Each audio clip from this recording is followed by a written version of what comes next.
암을 악화시킬 수 있는 요인으로 작용을 할 수가 있어요. 그래서 암세포한테 도움이 안 되고 내 정상세포에만 도움이 될 수 있도록 하는 게 중요하단 말이에요.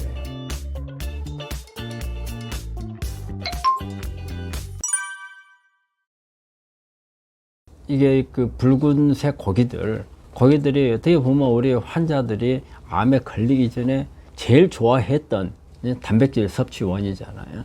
근데 이제 암에 걸리고 나면 제일 이제 문제가 이제 이 붉은색 고기들이에요. 소고기, 뭐 돼지고기, 또 이제 생선 중에서는 뭐 연어, 참치, 뭐 이런 부분들이 칼라가 있는 부분이잖아요. 근데 이 부분이 되게 붉은색이 철분이에요. 그래서 철분은 암을 키우는 역할을 하거든요. 우리 암세포가 좋아하는 것 중에 보면은 암세포가 포도당이 있어야 크잖아요. 그 다음에 글루타민, 이게 단백질이거든요. 단백질 중에서 아미노산 중에서 글루타민, 그 다음에 철분이에요. 예, 근데 철분이 바로 색깔이 붉은색이잖아요. 그래서 붉은색 고기를 먹어야 되느냐 말아야 되느냐 하는 부분에서 저는 붉은색 고기는 아니라고 생각을 하고, 또 되게 붉은색 고기 속에는 이 철분뿐이 아니고 여러 가지 문제점이 있는 부분들이 있어요. 첫째는 뭐냐면 붉은색 고기들을 되게 사육을 하면서 키우거든요. 사육을 하면서 키우다 보니까 성장 호르몬이 들어가는 게 있어요. 뭐 다 그러지는 않겠지만 많은 이게 농장에서 성장 호르몬을 빨리 키워야 생산성이 좋기 때문에 성장 호르몬을 쓰는 경우가 있을 수 있고, 사육을 하다 보면은 위생 문제가 생기거든요. 감염이 될 가능성이 많아요. 그래서 또 여기에는 항생제를 쓸 수가 있고, 그리고 되게 사육하는 것은, 이게 방목하는 것은 자연에 있는 풀을 뜯어먹기 때문에 우리가 그 어떤 GMO라든지 이런 부분들이 별로 없겠지만, 사실은 사육을 하다 보면은 우리가 수입한 어떤 옥수수라든지, 또 이제 우리 이제 가을에 뭐 볏짚이라든지 이런 부분들을 사용하지만, 잘못하면은 GMO 농산물을 사료로 쓰는 경우가 있거든요. 그래서 이제 이런 부분들이 있고, 또 우리가 육류라든지 이런 부분 속에는 동물이기 때문에, 동물이다 보니까 염증성 사이토카인이라는 것이, 이런 부분들이 같이 있을 수가 있거든요. 그래서 이런 부분들은 다 암을 악화시킬 수 있는 요인으로 작용을 할 수가 있어요. 암에 큰 도움이 안 되거든요. 그래서 우리가 그렇지만 이제 단백질 원으로서 이제 항상 우리 환자들이 잘 먹어야 된다고 할 때 제일 먼저 생각하는 게 그 부분이라면 육류란 말이에요.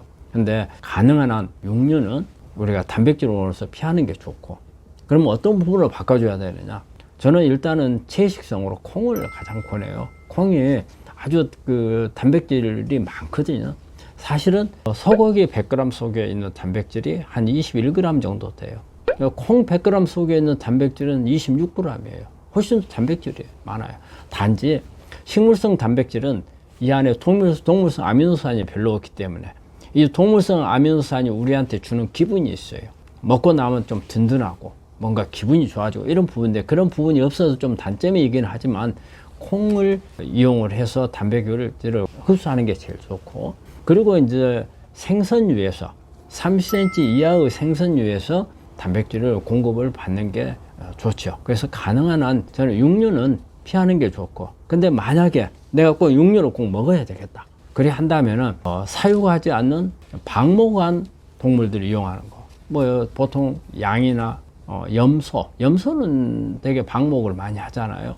양도 아마 사육을 하나 잘 모르겠는데 소나 돼지보다는 방목 쪽이 좀 더 가깝겠죠. 그래서 양이나 염소 이런 고기를 정 먹어야 된다면, 하지만 여기에도 이것도 동물성이라는 것을 염두에 두셔야 돼요. 일단 항암을 하는 동안에는 음식을 잘 못 먹잖아요. 그 이제 몇 가지 이렇게 오심구토도 나오고, 그 다음에 이제 위 점막 손상 받으니까 뭐 위장 증상도 있고, 뭐 설사, 변비. 그래서 사람이 그것도 한 번 하는 게 아니잖아요. 여러 차례 하다 보면 뭐 반쯤 녹초가 되거든요. 자, 이제 그러고 나서 이제 회복을 해야 되잖아요. 회복을 하려면 체중도 많이 빠졌을 거고, 회복을 하려면 일단은 영양가가 많은 부분들을 먹어야죠. 그럼 여기서 이제 우리가 제일 먼저 말하는 게 이제 단백질을 가지고 이야기를 하죠. 그리고 환자들이 우리가 이제 다 제일 먼저 생각하는 게 잘 먹어야 된다. 근데 우리 환자들이 잘 먹어야 된다는 개념을 두 가지로 봐요. 하나는 고단백질을 먹어야 된다. 하나는 많이 먹어야 된다. 이걸 생각하거든요. 근데 우리 이게 항암을 해서 암세포가 우리 몸 안에 다 없어져 버렸다면 뭘 먹어도 괜찮아요. 뭐 뭘 먹더라도 상관이 없는데 정말 많이 먹고 고단백질을 먹고 하는 게 좋겠죠. 그렇지만 우리 암 환자분들은 항암이 끝난다고 해서 모든 게 끝난 게 아니거든요. 암세포는 남아있을 가능성이 많거든요. 그래서 암세포한테 도움이 안 되고 내 정상세포에만 도움이 될 수 있도록 하는 게 중요하단 말이에요. 그러면은 자, 고단백은 맞아요. 그런데 고단백을 먹는다고 해서 우리가 막 마음대로 육류 같은 것을 많이 먹고 그 다음에 막 양도 많이 먹고 이런 부분들이 도움이 될 건가? 그건 아니거든요. 그러니까 적정한 양, 단백질은 하루에 필요한 양만큼만 먹는 게 좋아요. 많이 먹는다고 해서 도움이 안 된다. 단백질의 가장 큰 단점은요, 우리 몸이 저장을 못해요. 저장을 못하기 때문에 많이 먹어야 소용이 없고, 또 항암을 하고 나잖아요. 항암을 하고 나면 소화력도 떨어져 있어요. 소화력이 떨어지는데 많이 먹으면 단백질 소화가 안 되고, 또 우리 간이나 신장이 항암하는 등이 많이 지쳐 있어요.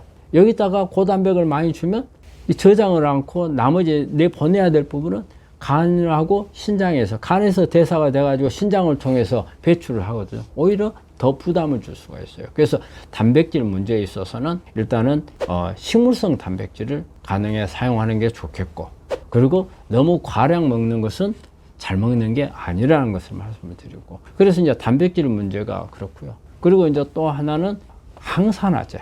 항암을 끝나고 나면은 우리 몸이 산화물로 가득 차요. 그러면 이거를 갖다가 이제 항산화 작용을 통해서 많이 해줘야 하잖아요. 그러려면 우리가 야채라든지 채식을 많이 해야죠. 그런데 항암을 하고 있는 동안에 내 몸이 장이 엉망이 돼 있잖아요. 그러면은 우리가 날 것은 잘 먹기가 어렵단 말이에요. 그러면 가능한 한 식이섬유가 많은 이런 채식 같은 것도 익혀서 먹는 게 좋겠죠. 식이섬유도 날 것으로 먹었을 때하고 익혀서 먹었을 때하고 식이섬유도 양이 달라요. 훨씬 더 익혀서 먹을 때가 식이섬유 양이 많아요. 그리고 우리 몸에서 받아들이기도 좋고, 우리가 점막이 손상받았지만 손상받은 점막에 쉽게 적응할 수가 있는 그런 부분들이 되기 때문에 식이섬유를 많이 먹고 야채나 과일 속에 들어있는 항산화 성분을 많이 섭취를 해서 산성화가 되어 있고 몽땅 활성산소들이 만들어지는 이런 부분들을 제거를 해줘야 되고, 그리고 그 다음에 어때요? 이런 부분들을 하기 위해서는 영양소가 또 많이 들어가요. 이때 중요한 영양소들은 이제 비타민하고 미네랄들이에요. 우리가 항암을 하는 동안에 정상세포가 많이 파괴가 돼 버렸어요. 그럼 정상세포를 회복해야 하잖아요. 회복하는데 가장 중요한 것은 미토콘드리아에서 에너지를 많이 만들게끔 해야 돼요. 그 미토콘드리아 에너지를 많이 만들려면 우리가 먹는 것도 이렇게 재료를 많이 해줘야지만 이것을 잘 미토콘드리아에서 잘 태워줘야 되거든요. 이 태워주는 게 바로 비타민 B하고 마그네슘 미네랄이거든요. 그래서 그런 부분들을 보충해주고, 또 여기에서 만들어진 산화물을 잘 제거를 해줘야 돼요. 그게 항산화제, 비타민 C라든지 글루타치온이라든지. 그래서 이런 비타민이나 항산화제들을 공급을 많이 해줘야 되죠.